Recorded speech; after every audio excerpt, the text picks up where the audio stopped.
वसई विरार शहर महानगरपालिकेमार्फत अनधिकृत बांधकामावरील कारवाई सुरू असून आता तयार होत असलेल्या अनधिकृत इमारतीवरही कारवाई करण्यास सुरुवात केली आहे। दिनांक 15 व 16 सप्टेंबर रोजी महापालिका क्षेत्रातील सर्व प्रभागातील कारवाई कशा प्रकारची होती ते आता पाहूया।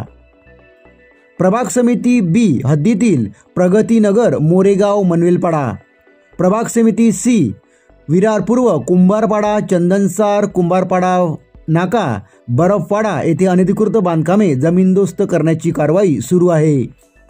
प्रभाग समिती ई हद्दीतील सोपारा येथे अति धोकादायक बांधकामावर कारवाई सुरू आहे। प्रभाग समिती एफ हद्दीतील धानिवबाग डॅम रोड पेल्लार येथे कारवाई सुरू आहे। प्रभाग समिती जी हद्दीतील कामन राजावली आश्रमजवळ सुदामनगर व कामन चिंचोटी जुचंद्र येथे अनधिकृत बांधकामावरील कारवाई सुरू आहे। प्रभाग समिती एफ हद्दीतील रिचर्ड कंपाऊंड पेल्लार येथे अनधिकृत बांधकामावर निष्कासनाची कारवाई सुरू आहे। प्रभाग समिती एच हद्दीतील माणिकपूर चर्चसमोर धोकादायक चाळीवर तसेच चुलने येथे कारवाई सुरू आहे।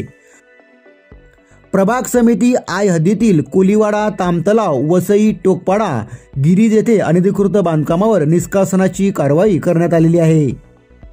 विशेष नियोजन प्राधिकरण विभाग मार्फतही विविध ठिकाणी कारवाई सुरू आहे। 2 दिवसात सुमारे 65,000 चौरस फूट बांधकाम तोडण्यात आले असून अनधिकृत बांधकामावरील कारवाई सुरूच आहे।